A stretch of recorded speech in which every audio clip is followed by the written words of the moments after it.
Looks like a piece is missing.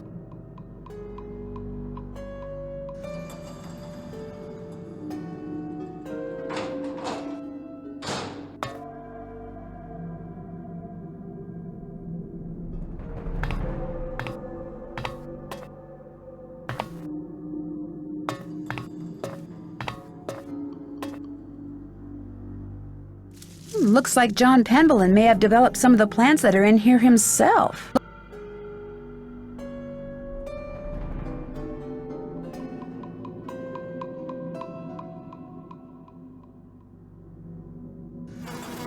A carnivorous plant. Cool.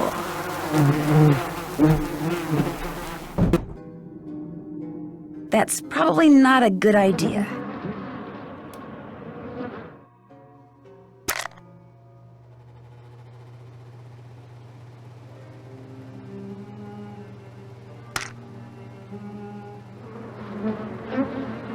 All settled in? Good. I'm happy that you're visiting Linda, but I know how much you teenagers like your televisions and loud stereos, so I must insist that you act respectfully and civilly while you stay with us. Since my nephew Hugh is away on business, I am in charge of this household.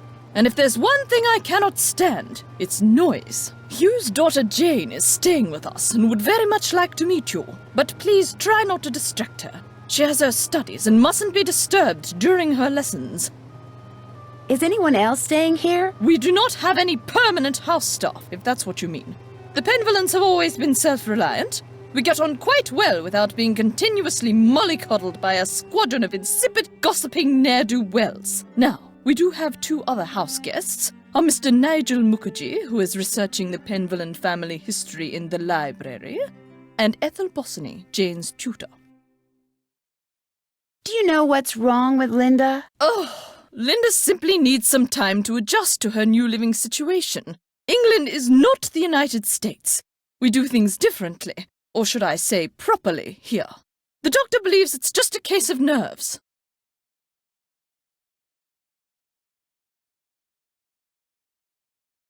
Is that what you believe? I don't know, and the doctors don't know. No one seems to know anything. All I've been told is that Linda is unwell and that in her stead, I must look after matters. Now, please, I really do not have time to entertain you. You may have the run of the house, but do not break anything, and refrain from mucking about with items that aren't yours. Two rules Jane seems incapable of following. And before I forget, our kitchen is being remodeled, so our dining situation is rather unorthodox. I've made arrangements with a local restaurant to deliver meals to us. There should be a programmed number for them on the phone in your room. Feel free to order whatever you'd like. I'm concerned about that thing I saw outside. It was purely your imagination, unless you saw a stray dog. But I will not countenance any histrionics about this issue. We have enough to worry about with Linda. And please do not get any ideas about going outside to investigate. I do not want you tracking mud all over this house. I spoke with Mr. Tucker at the Boar's Head pub, but frankly, I'm not at all sure what he said. Yes, his language is quite colourful, isn't it? He's Cockney, you see. My brother Alan and I loved to make up Cockney rhymes when we were young. We'd drive our governess quite batty. Haven't got a pot of glue, haven't got a pot of glue. Ha! How we teased her. Pot of glue? A clue, dear. Haven't got a clue. Rhymes with glue, you see. Can you tell me about Lulu? Lulu is a very old parrot. She must be over 80 years old. Please be very careful with her, especially if you feed her. Parrots have quite delicate constitutions, you know. Goodbye. Run along. Who's hungry? Who's ready for some nummies? Did you say something, Mrs. Drake? Not to you, dear.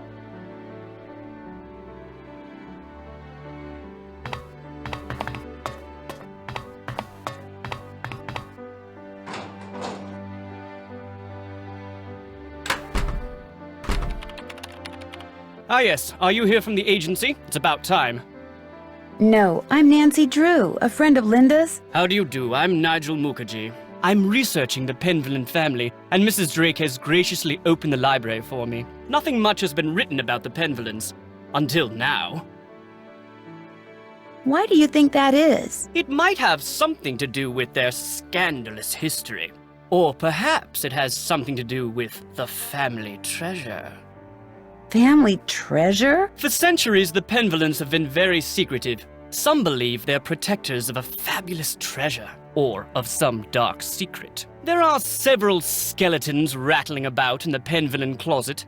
Take, for example, Eleanor Penvellyn, tried and convicted of witchcraft in 1650, quite the height of the witch trials here in Essex. It was rumored that Cromwell arranged the conviction.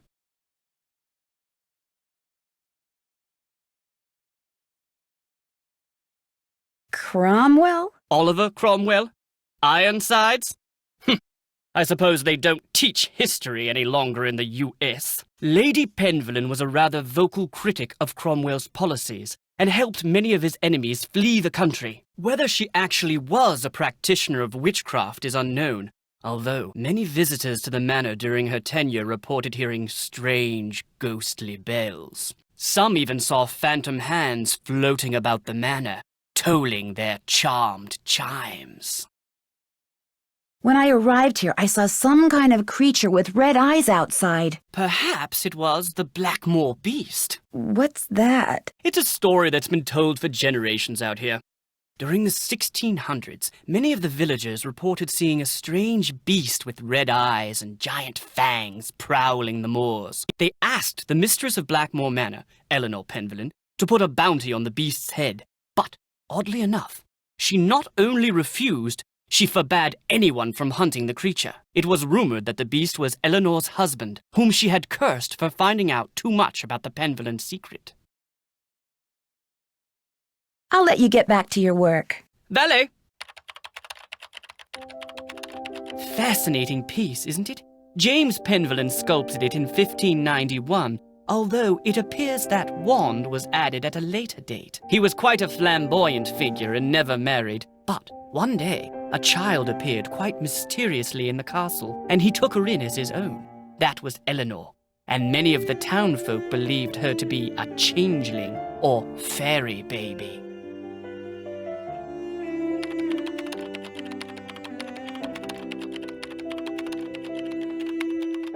Do you mind if I use this computer? No, not at all, but it's very old. Feel free to use mine if I'm not here. Who's Alan? Alan Penvellyn was a noted researcher in computers and languages. Jane let me into his computer, but there was nothing much of interest on it. What's the password? I'm not sure. I couldn't quite track the provenance of that piece, but Philippe must have brought it back from the New World. He became quite wealthy as a merchant in the Americas and restored Blackmoor's original splendor after it had been abandoned for years. His daughter Penelope continued the renovation, commissioning the construction of this library by Roger Vizier, who built a similar one for the French general Jean le Boeuf.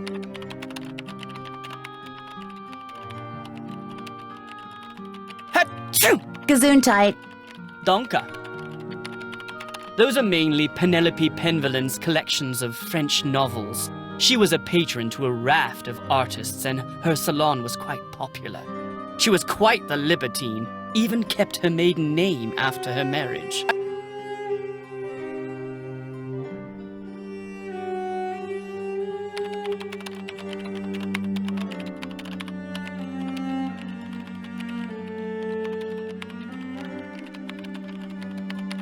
I doubt you'll find much of interest in there. They're mainly law books.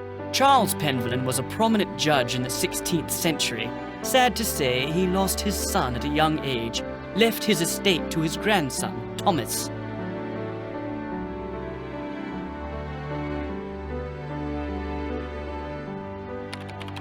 Those manuscripts are very old and brittle. They date back to the 14th century. Odo Penvellyn collected most of them. His father, Randolph, and son Milo were rather more interested in military victories than in book collecting.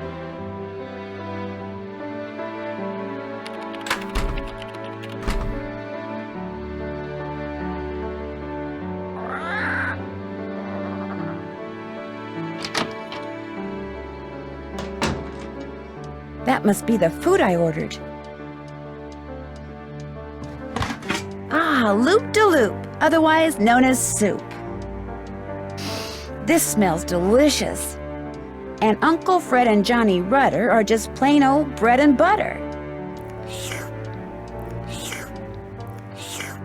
That hit the spot.